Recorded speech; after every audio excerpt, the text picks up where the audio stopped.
E Paulo aqui está tentando dizer, através da carta, mostrando que assim como foi com Israel, está sendo com nossas vidas.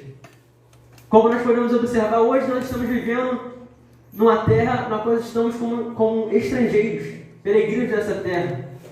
Nós não somos daqui. Temos uma promessa de habitar numa terra prometida, mas estamos vivendo o mesmo ciclo que o povo de Israel viveu. E se eu fosse botar um tema nessa mensagem, seria o versículo 5, que diz assim, versículo 5, verso A, mas diz assim: mas Deus não se agradou da maior parte deles. A pergunta para começar esse pequeno reflexão é: será que Deus tem se agradado de nós? Porque os mesmos erros que eram cometidos lá atrás são cometidos hoje. E sempre se repete. Só muda o cenário. Só muda talvez os figurantes ali, os personagens, mas a história sempre se repete. Sempre se repete. A questão é, em que ponto da história você se posiciona, você se coloca? Em qual parte você vai tá fazendo parte? De qual lado você vai estar? Por que eu estou falando isso, meus irmãos? Porque, bem verdade é, irmãos, sejamos francos, que o tempo que nós estamos vivendo verdadeiramente são tempos difíceis, são tempos penosos, trabalhosos, como a palavra do Senhor vai dizer. E no tempo que nós estamos vivendo, como é que está a nossa vida espiritual? Como é que nós devíamos estar espiritualmente? Digo isso não só no quesito individual, não só no quesito individual, mas no coletivo. Como nós estamos como corpo de Cristo, como igreja. Porque aquele povo estava prostrado lá no Egito, clamando a Deus por misericórdia para salvá-los daquele cativeiro. Mas como é que estava aquele povo entre si?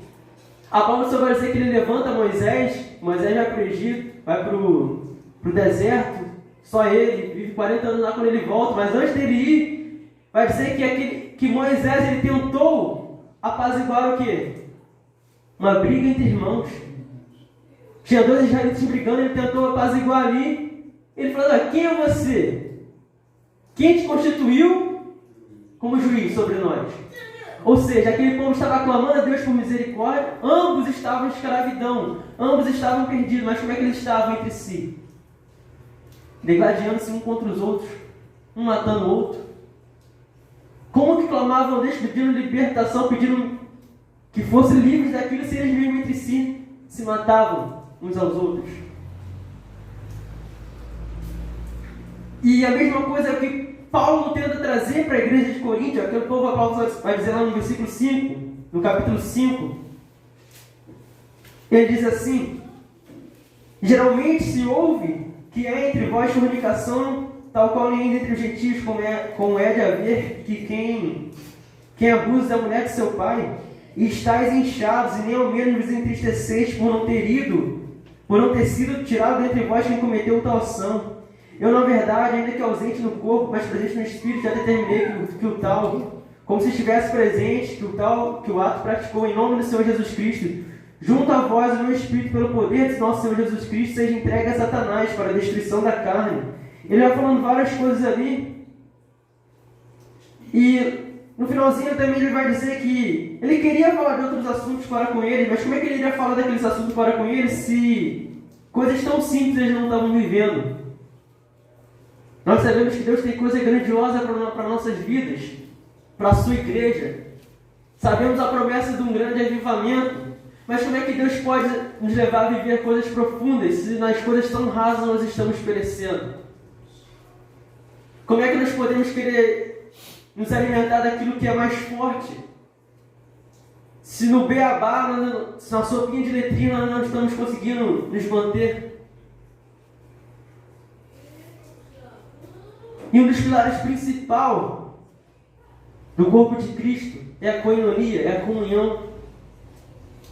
E o que Paulo quer trazer está trazendo para Coríntios, o que o Senhor quer trazer para nós essa noite, é que será que o nosso comportamento está sendo como do povo do Egito? Será que nós estamos caindo nos mesmos erros cíclicos? Só estamos entrando como é que fala? No personagem. Porque você pode ver Judas, aí fala assim, mas Judas já estava predeterminado para entregar Jesus há muito tempo. Não, meu querido. Entenda uma coisa. Eu entendo Judas como se fosse um cargo.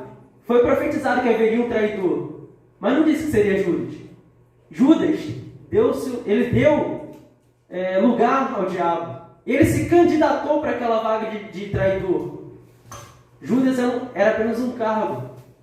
E quantos de nós, muitas vezes, nós mesmos nos colocamos nesse cargo? Assim como no povo aqui. Sabemos que no meio daquele povo, haviam aqueles que temiam o Senhor, haviam também aqueles que levavam na brincadeira, e haviam também aqueles que zombavam, que militavam contra a obra do Senhor. Mas de todos mesmo que nós vamos ver, somente 2 permaneceram fiéis, desde quando saíram do Egito. Eram quem? Josué e Caleb.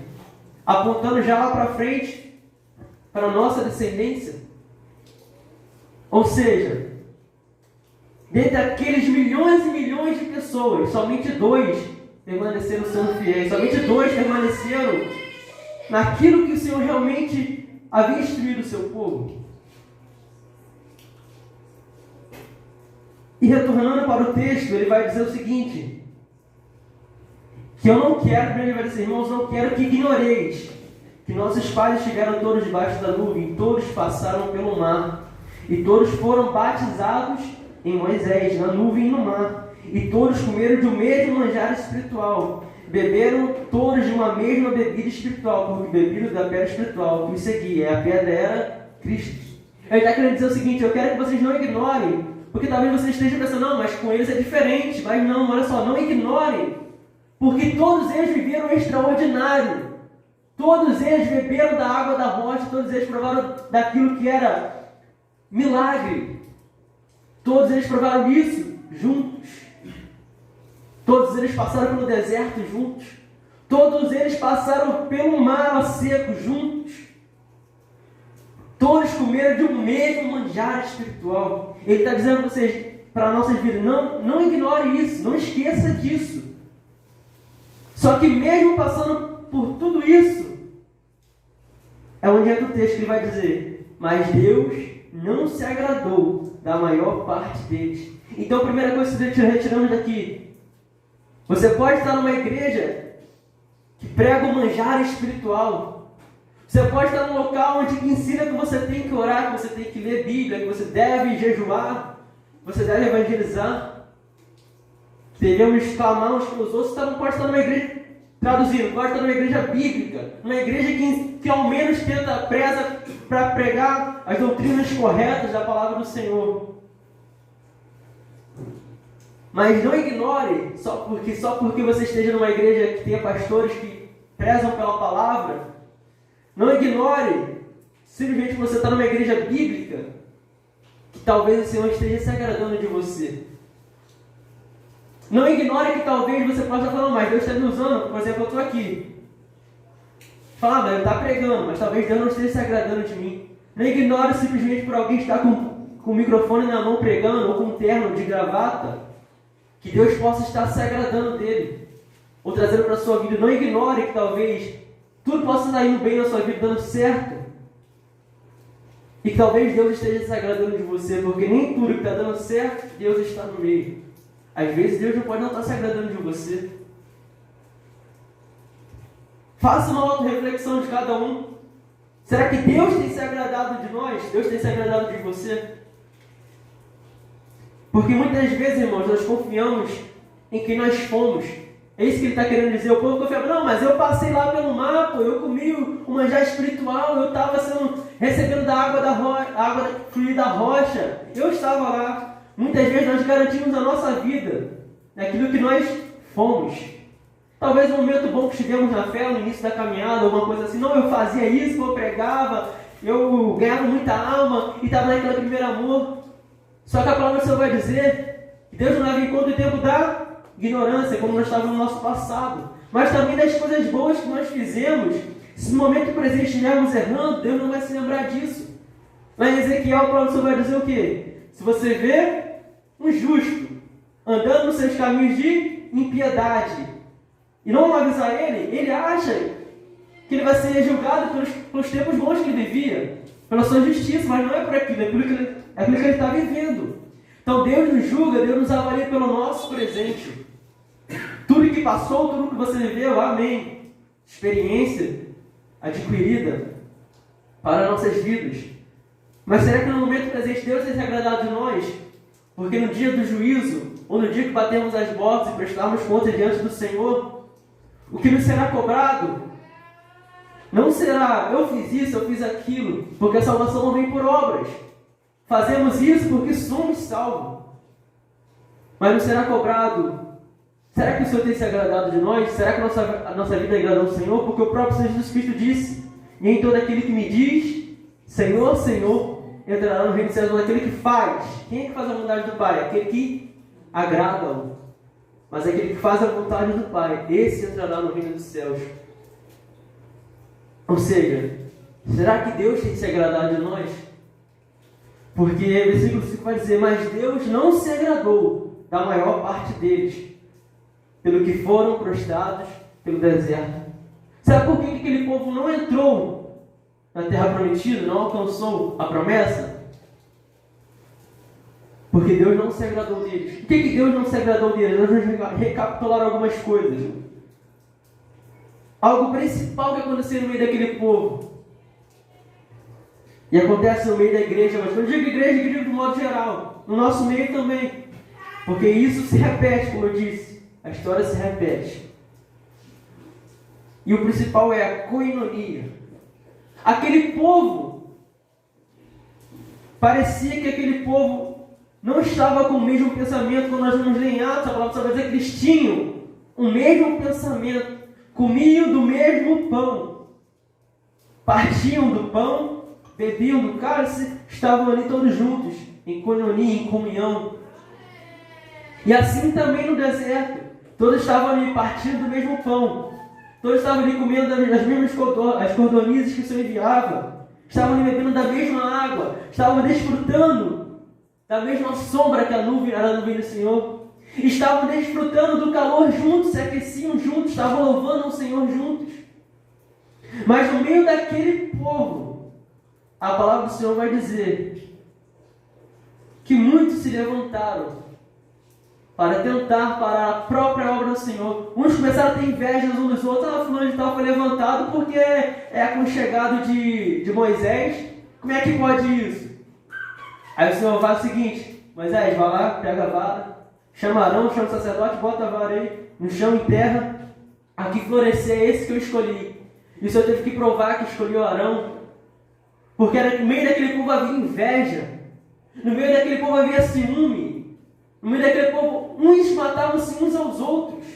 Um pensava mal do outro, um falava mal do outro. Enquanto Moisés estava lá ensinando, falando da palavra, eles estavam lá cochichando, falando fofoquinhas de Moisés, falando fofoquinhas de Arão, fazendo fofoquinhas do povo dos levitas. Por que eu estou falando isso? Não está na Bíblia, mas irmãos, é a mesma coisa. Você tem hoje na igreja, também tinha antigamente. Se repete. Agora a questão é, qual está sendo a sua posição? Estamos fazendo parte desse povo, repetindo os mesmos erros que esse povo cometeu? Ou estamos agindo como Josué e Caleb? Deus tem se agradado de nós? Como tem sido a tua convivência com o teu irmão? Porque entenda uma coisa, por tantas e tantas pregações, de uns 20 anos para cá, que as pessoas sempre pregam e falam assim: Deus tem um plano na tua vida, Deus tem um propósito na sua vida. Entenda uma coisa, não se escandalize com o que eu vou dizer, mas para prestar atenção no que eu vou falar depois. Deus não tem um propósito na sua vida. Calma, não se escandalize. Deus tem um propósito para o seu povo. Você fazendo parte do povo dele, Deus tem um propósito para a sua vida. Porque não é sobre nós, é sobre ele e o povo. Trazem muito para o individual. E cada um quer ser uma coisa, eu quero crescer, eu quero ser aquilo. Deus realmente sim tem um propósito individual na sua vida. Não estou descartando isso. Só estou falando pela excessividade que é falado. que Deus só tem um propósito. E as pessoas vão nessa igreja pensando isso. Não, meu ministério, meu dom, meu talento, eu tenho que crescer. Mas não é isso, é sobre ele e um povo. Quando ele fala que vai ter um avivamento, não é sobre o que nós vamos fazer, mas é o que ele vai fazer. Se você se enquadrar, se nós nos enquadrarmos, participaremos desse avivamento. É sobre Deus e o seu povo. Toda a Bíblia, desde Gênesis a Apocalipse, é sobre Deus e o seu povo. Ele vem nos alertando. E o que nós temos que fazer? Nos enquadrar na sua palavra. Mas o que acontece, irmãos? Que mediante, desde o começo, como Satanás sempre se levantou para tentar afastar o homem de Deus, afastar agora o seu povo do seu Deus, Satanás continuou. Porque a palavra vai dizer lá em Judas e outros muitos textos que Satanás ele se infiltra no meio do povo, se infiltra no meio das congregações, como ele se infiltrou lá no meio do arraial de Israel, tomando posse daquele que dava brecha para ser usado para cometer os mesmos erros cíclicos. Está conseguindo entender o que a mensagem quer repetir? Que as vagas estão aí. Mas a quais delas você tem se candidatado? A quais lugares nós temos tomado? Dos murmuradores, como vai dizer aqui embaixo? Daqueles que tentam a Cristo? Ou daqueles que obedecem a sua palavra?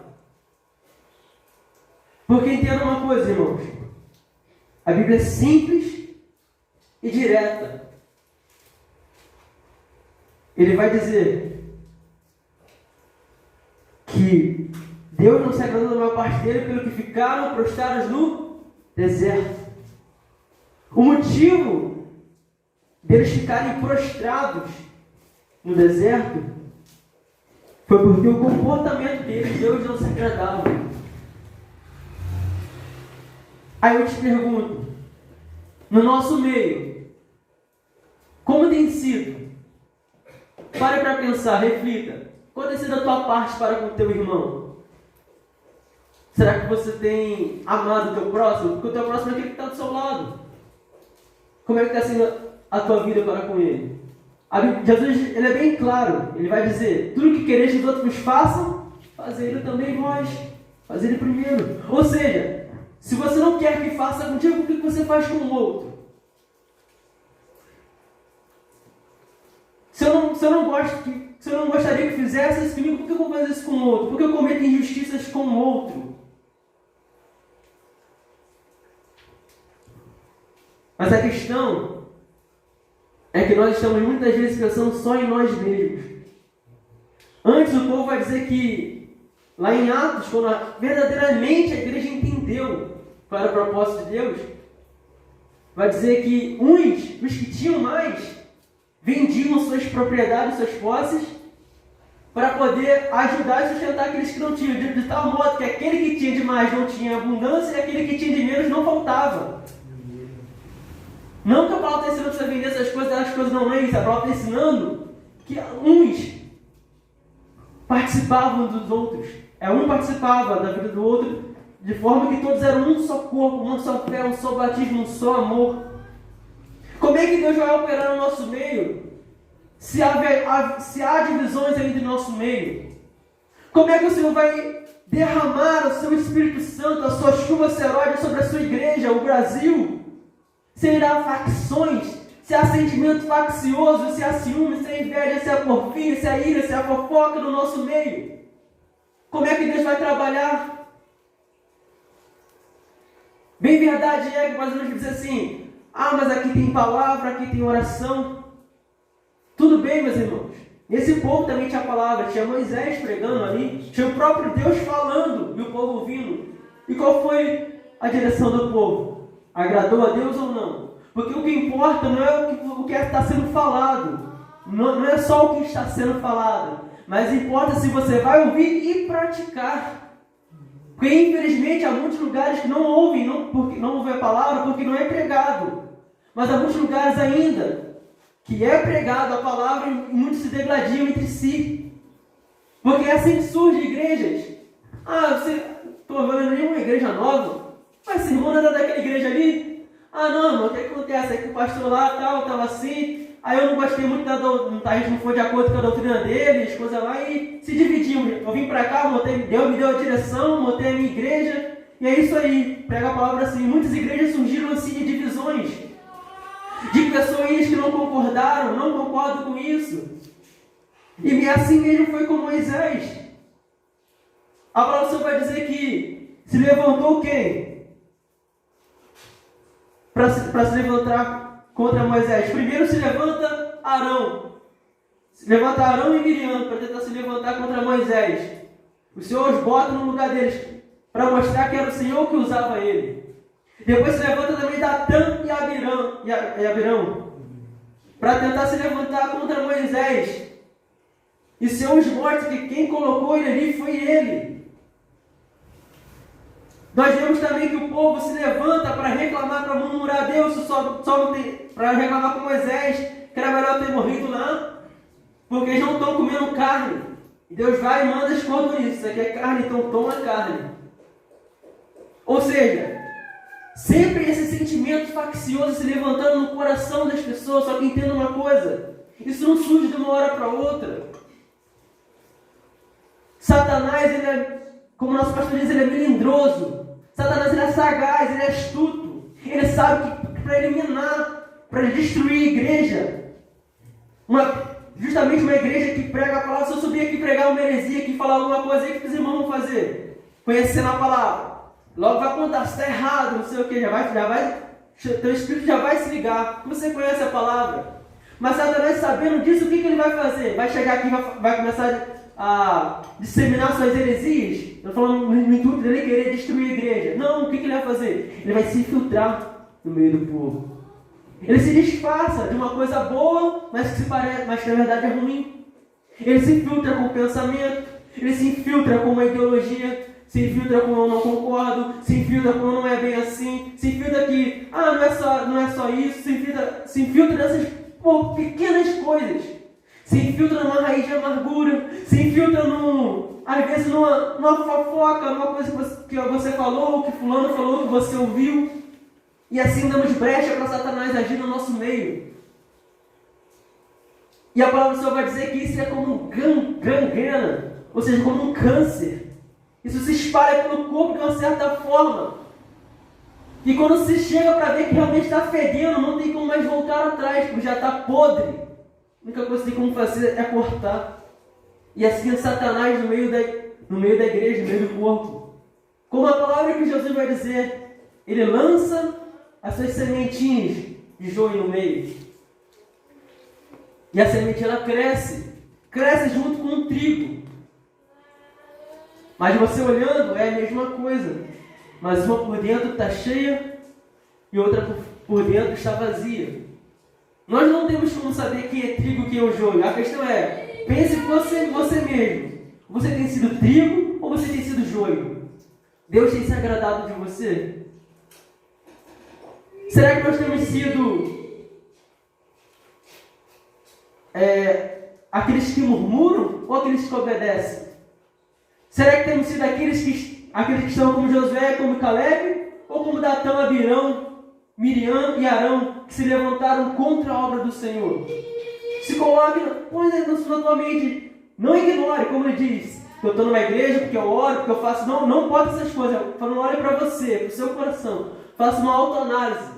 Será que você tem sido joio ou trigo?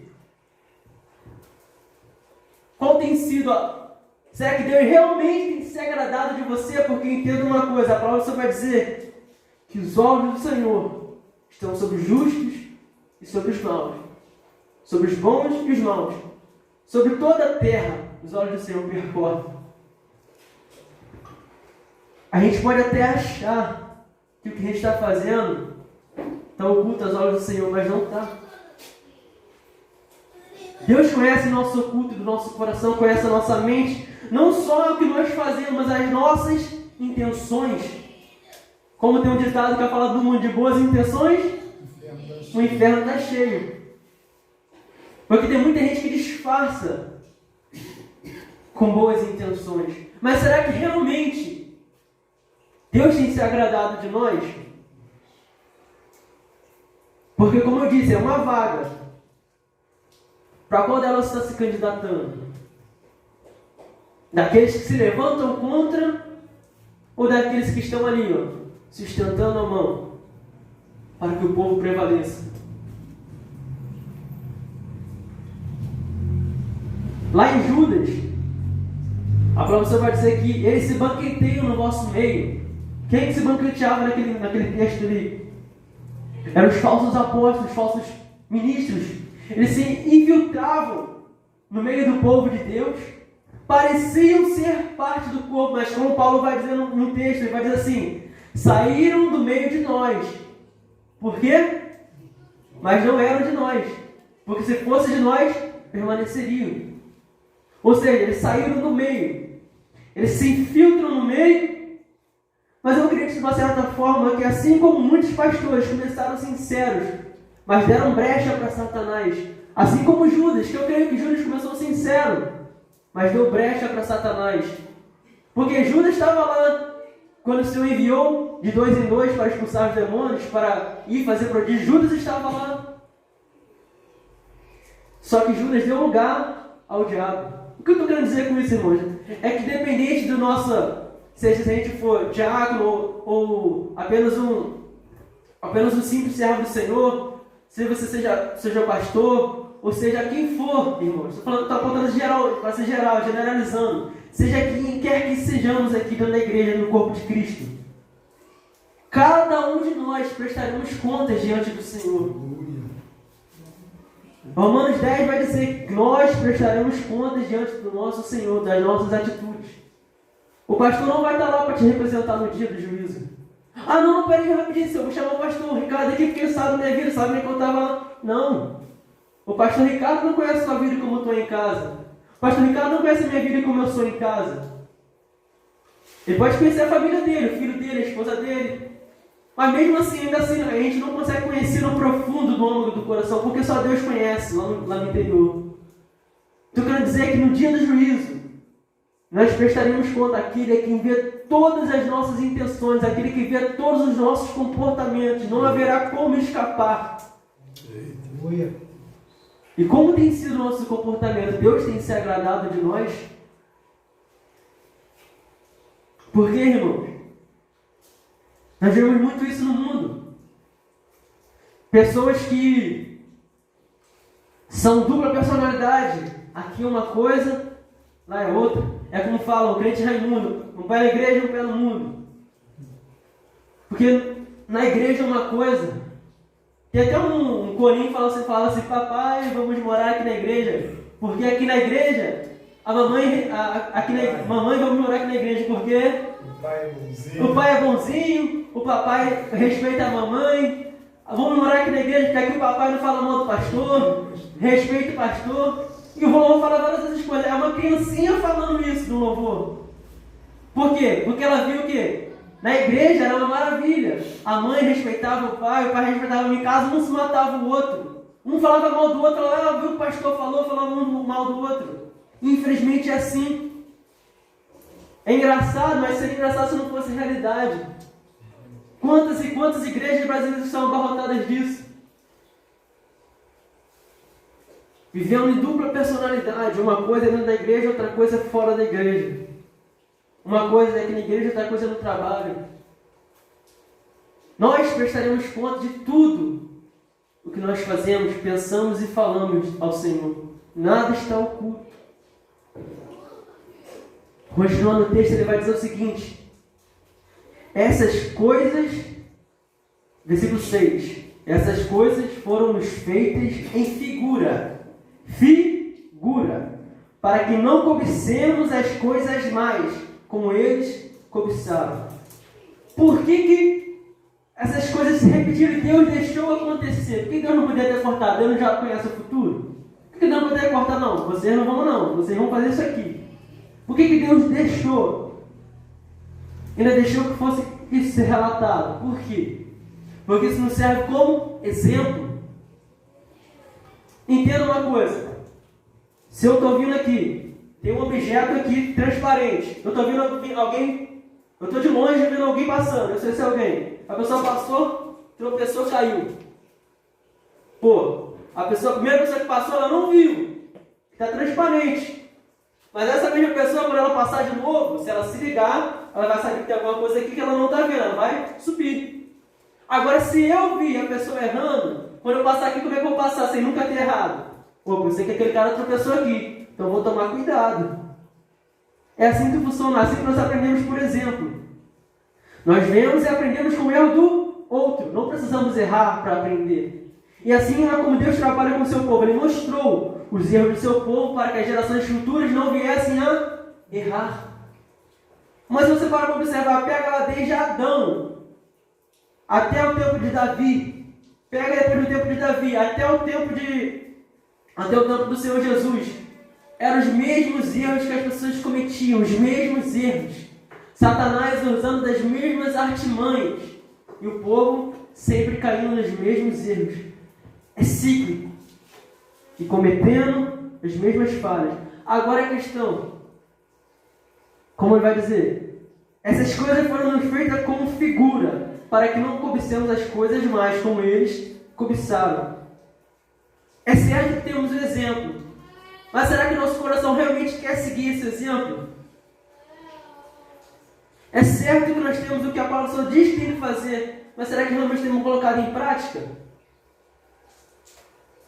É fácil a gente vir aqui cantar: somos corpo, assim bem ajustado, totalmente ligados, unidos, vivendo em amor, uma família, vivendo a verdade. Sem qualquer falsidade, eu preciso de ti. É bonito, chora, abraça um ao outro. Mas será que na realidade estamos vivendo isso?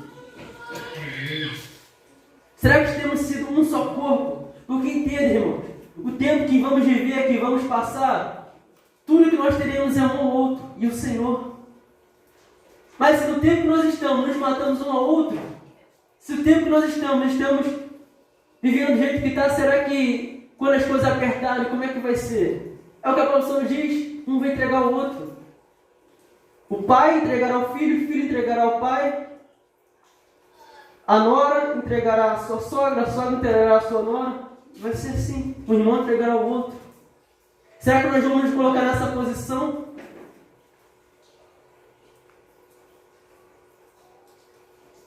Qual será a nossa atitude diante disso? Aleluia.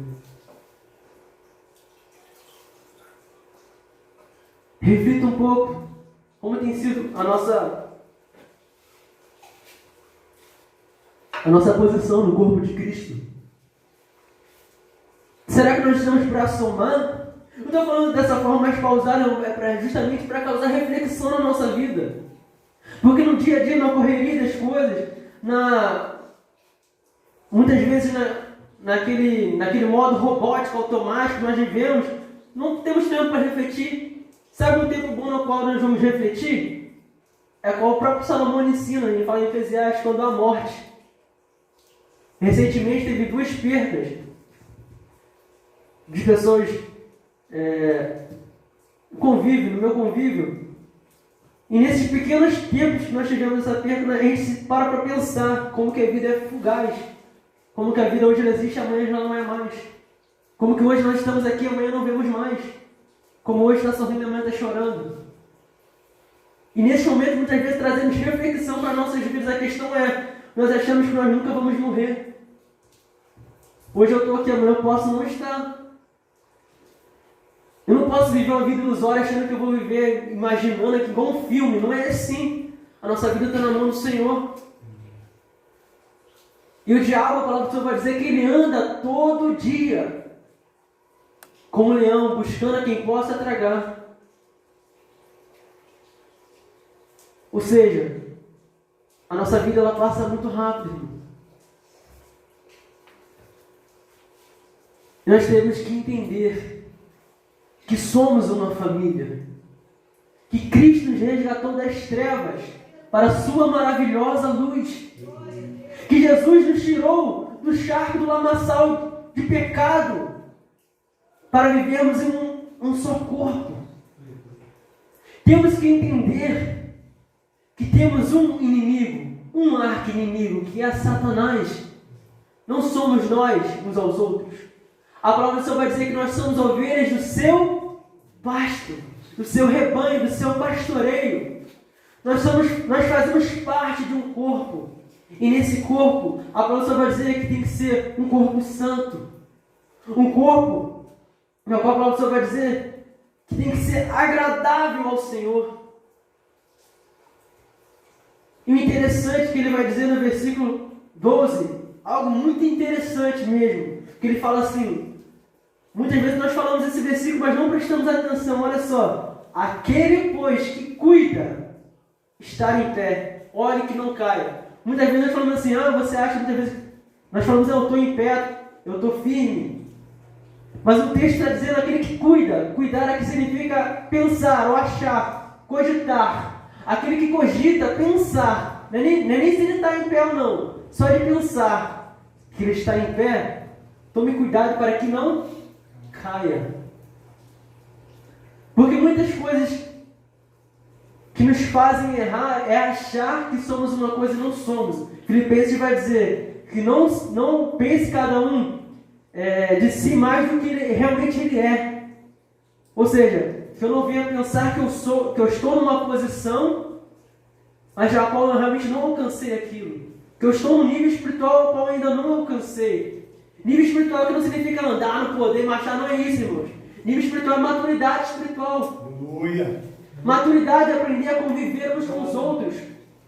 Maturidade é aprender de entender o momento do meu irmão, que ele pode estar num momento de dificuldade. E às vezes aconteceu, ele falou daquele jeito, ele não passou por você e não falou, alguma coisa assim. Mas não, o irmão passou por mim, se quando passou por mim não falou comigo, não deu a paz do Senhor, o meu falou de um jeito estranho. Às vezes você não sabe o que está passando na vida da pessoa. Mas fulano está afastado da igreja, fulano já não vem nem culto, mas tem muito tempo já. Irmão, nós temos que ter sabedoria. Aí a pessoa está um tempo sem vir na igreja, a gente não sabe o que aconteceu na vida dela. Não sabe o que aconteceu. Às vezes caiu, às vezes a pessoa está em pé, está firme no Senhor, mas está acontecendo alguma coisa ali dela, a gente não sabe. Como a gente também não sabe da sua vida, não sabe da minha. Ou seja, às vezes a pessoa chega na igreja depois de muito tempo, e aí sumido, até que enfim apareceu, você está dando um soco na cara da pessoa. Ou senão, às vezes a pessoa está passando por um momento de dificuldade, ela está se afastada do Senhor, ou às vezes acontece alguma coisa na vida dela, alguma perca, alguma coisa acontece. Aí, viu? Se afastou do Senhor, o que acontece é o diabo. Aí, falta sabedoria, irmãos. Temos muita palavra. Glória a Deus, aqui é pregada a palavra, nós precisamos ter maturidade. Precisamos ter maturidade espiritual, precisamos ter sabedoria no tratar, no falar, no agir. Porque não adianta viver de aparência, irmãos. Deus conhece o coração de cada um, tem que ser sincero. Não adianta ser hipócrita, porque hipócrita era isso, a pessoa que vivia de fachada, vivia encenando. Não adianta você vir aqui encenar, irmão, você está mal, irmão, pô, irmão, estou mal, estou assim, está acontecendo isso, me ajuda aí, irmão. É isso que está acontecendo, não, mas vem aqui e finge ser uma coisa. Agora, irmãos, precisamos aprender a viver uns com os outros. Se a palavra diz que no céu viveremos todos juntos, se na terra não conseguimos viver juntos, que dirá no céu? É um teste. Assim como foi no Egito, no deserto, Deus estava provando o coração de cada um, para saber o que havia no coração deles. Então, irmãos, que possamos amadurecer, que possamos verdadeiramente nos posicionar, deixar de mimimi, de falácia, e quando a gente amadurecer, sair do mingau, sair da papinha, aí o Senhor vai nos alimentar com manjar espiritual, aí o Senhor vai mandar aquilo que realmente nós precisamos. Tantas almas perecendo lá fora, tantas pessoas precisando da palavra. Aí estamos vivendo um momento agora que é tão complicado, um momento caótico na política brasileira. E muitos estão Muitos estão se dividindo. Eu estou com fulano da direita, estou com fulano da esquerda. E as pessoas se posicionando em tantas coisas. Só o crente que não se posiciona para falar da palavra de Deus. Se levanta para fulano, está falando mal do Bolsonaro aqui, aí a pessoa está lá quietinha, não se levanta. Não, vai falar do meu Bolsonaro não. Se levanta para defender o Bolsonaro, se levanta para defender a Lula, quem quer que seja, você se levanta para proteger o Evangelho, para falar da palavra de Deus. Infelizmente, irmãos, muitos têm colocado sua esperança em homens, têm colocado sua esperança nos pastores, têm colocado sua esperança nos líderes, têm colocado sua esperança até mesmo em políticos. Mas entenda, a esperança está somente no Senhor Jesus. Aleluia. E a palavra vai dizer: bendito o varão que confia no Senhor, cuja esperança é o Senhor. Ou seja, são exemplos que estão se repetindo. E se repetindo. Há um grande avivamento para acontecer, eu creio nisso. Você crê e diz amém?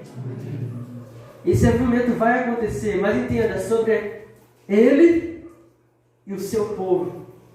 Se o Senhor achar graça em nós, se Ele se agradar de nós, talvez nós façamos parte desse avivamento. Talvez estejamos pensando, será que o avivamento vai partir daqui, da igreja cristã Voz da Verdade? Se partir, amém. Mas para pensar, será que nós estamos prontos para isso? Porque a gente acha que o avivamento vai ser, vai ser um monte de milagre acontecendo, e cura, e libertação, e vai sair na rua, e as pessoas levantam e andam e curado. Eu creio, pode ser isso, amém? O Senhor pode usar com os dons, pode usar, claro. Mas o avivamento é trazer vida àquilo que estava morto. Mas entenda uma coisa, se nós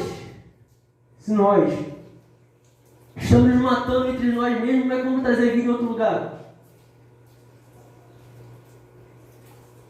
Se trazemos uma vida, e essa vida precisa ser tratada, ela chega num local, esse local deve ser um hospital. Só que, imagina você, uma enfermidade chega no hospital, o médico, ao invés de atender, de recepcionar para a enfermaria, de dar as medicações certas, de ter paciência, tem paciente que às vezes é difícil de se lidar. Imagina se o médico fosse arrogante e te mandasse embora do hospital. Só que muitas pessoas entram aqui precisando que aqui seja um hospital, e nós, já que estamos aqui enraizados, muitas vezes nós fazemos com que seja como se fosse um tribunal. Começamos a julgar a vida do próximo. Aqui que fulano está fazendo aí? Saiu da igreja de novo, como é que está? Ao invés de ser um lugar de acolhimento, um lugar para trazer. Paulo só vai dizer: nenhum daquele que veio a mim eu rejeitei. Sabemos sim que existem muitos que vivem, infelizmente, que não querem nada com o Senhor, declarado, que falam: eu não quero realmente nada com Deus, só vem para a igreja muitas vezes só para fingir ser uma coisa. Sabemos no fundo que são, mas mesmo assim nós não podemos julgar essas pessoas, porque só quem sabe realmente no fundo da vida dela é ela e Deus. Estou querendo dizer, irmão, trazer reflexão para minha vida e para vocês. Não estou julgando ninguém aqui, eu estou refletindo com os irmãos, porque muitas vezes nós julgamos uma pessoa pensando: olha a vida de fulano como é que está, sendo que a nossa própria vida está toda torta. Como o próprio Jesus Cristo disse: quem és tu para tirar o cisco que está no olho do teu irmão, se tem uma trave no teu olho? Como é que nós podemos querer consertar a vida do próximo se a nossa está toda errada? Que moral que a gente tem para querer consertar a vida do outro? Que exemplo que a gente está dando para querer consertar a vida do outro? Se a nossa está toda errada. Então, se nós não nos posicionarmos, Deus vê tudo isso, irmão. A gente pode estar enganando o pastor, pode estar enganando o diácono, pode estar enganando o obreiro, pode estar enganando quem seja que for, o pai, a mãe, o irmão, seja quem for. Se a gente não se posicionar, Deus está vendo tudo. Eu falo isso pela minha vida também, por todos que estão aqui. Se nós não nos posicionarmos, nós vamos prestar contas ao Senhor. Isso aqui é sério, Deus é santo. A sua igreja é santa, não tem como brincar com isso aqui. Agora, se nós estivermos agiram como esse povo que se levantou contra a obra do Senhor. Se por um acaso nos colocarmos, se eu me colocar nessa posição, se você se colocar, ai de nós. Pois a palavra vai dizer, ai daquele que toca no ungido do Senhor, ai daquele que toca na sua igreja amada, que é como se fosse a menina dos olhos de Deus. Se nós nos colocarmos entre Deus e o seu povo, irmão, se dermos legalidade ao diabo, para o diabo nos usar para isso, se não nos arrependermos do nosso pecado, se não nos arrependermos das nossas atitudes, o que nos cabe é destruição. E a palavra só vai dizer que Deus tratará com cada um de nós pessoalmente. Certo sábio chamado Gamaliel, quando se levantaram contra a igreja de Deus, ele disse assim: ei, cuidado com o que vocês vão fazer. Você pode até ter uma autoridade para fazer alguma coisa, mas cuidado.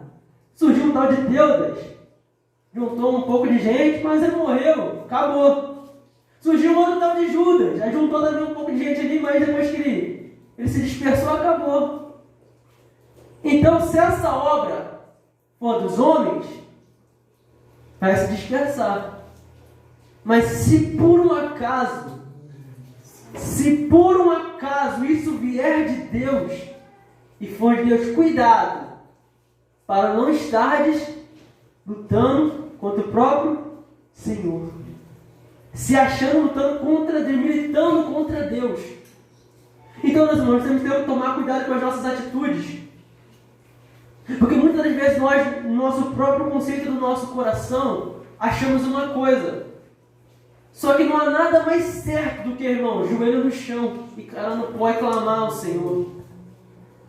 Se teu irmão está no caminho de morte, está no caminho de destruição, ora pela vida dele, busca, interceda por ele.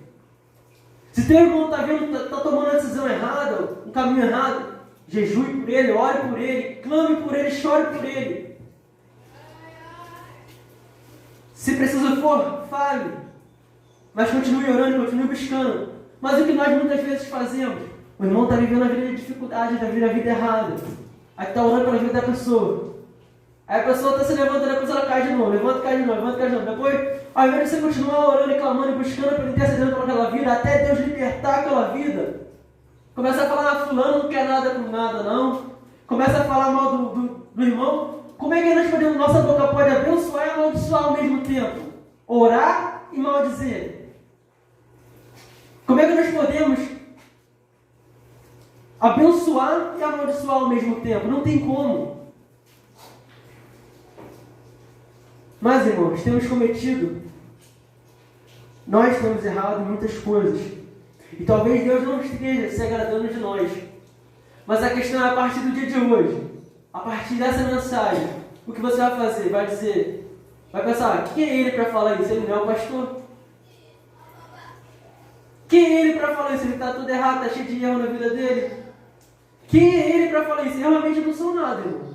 Não é nem para estar aqui, nem segurando esse microfone. Mas se a palavra do Senhor está indo direto enquanto o seu coração, aquilo que o Espírito Santo está falando contigo. Porque a palavra do Senhor vai dizer que a sua palavra é como um martelo que esmiuça a penha. A sua palavra é como uma espada dos gumes e penetra até a divisão da alma, das juntas e medulas e do Espírito. E é apta para discernir os pensamentos e intenções do coração. Então, se a palavra não entrou no seu coração, está confrontando, sentiu alguma coisa que assim, o Senhor está apertando, faça como diz o Senhor: quando ouvirdes a sua doce voz, não endureçais o vosso coração. Quando ele está citando esses textos, ele está exatamente falando da mesma coisa que de Paulo está falando. Que esse povo, quando ouviu a voz do Senhor, endureceu o seu coração, porque Deus os repreendeu quando eles estavam fazendo isso. E agora Paulo está repreendendo o povo de Corinto, quando eles estavam vivendo a mesma coisa. E se pela graça de Deus, por misericórdia, Deus está usando minha boca para falar com nossas vidas, que nós estamos vivendo do mesmo jeito, que não venhamos endurecer o nosso coração, mas que possamos dar lugar ao Espírito Santo. Deixar o Senhor agir no nosso coração, deixar o Senhor nos tratar, deixar o Senhor nos moldar. Para terminar, vamos terminar de ler o texto aqui. Ele diz assim, a partir do versículo 11: Ora, tudo isso lhes sobreveio como figuras, e estão escritas para aviso vosso, para quem já são chegados os fins dos séculos. Aquele, pois, que cuida estar em pé, olhe que não caia. Não se veio sobre vós tentação, senão humana, mas fiel é Deus, que vos não deixará tentar acima do que podeis. Antes, com a tentação, dará também o escape, para que possais suportar. Ele está dizendo para o povo, para quem já são chegados os fins dos séculos. Só que na época que Paulo falou isso para aquele povo lá, eles estavam próximos do fim? Sim, porque já tinha passado a morte de Cristo. Faltava depois era a volta do Senhor. Mas hoje se cumpre aquilo que a palavra do Senhor vai dizer, que estamos mais perto do dia de encontrar com o Senhor como antes. Estamos vivendo ainda mais próximos da volta do Senhor. Estamos vivendo o fim dos séculos. Estamos vivendo verdadeiramente, vamos começar a viver o Apocalipse em si. Já estamos vivendo o período de dores de paz, estão prestes a entrar no período de grande tribulação. No período a palavra do Senhor vai dizer que haverá tão grande tormento como nunca houve na face da terra, nunca mais haverá. Então, se essa é a palavra para a nossa vida no dia de hoje, possamos nos autoavaliar para ver se estamos preparados para isso. Amém? Então, que o Senhor nos abençoe por essa palavra. Louvado seja o nome do Senhor.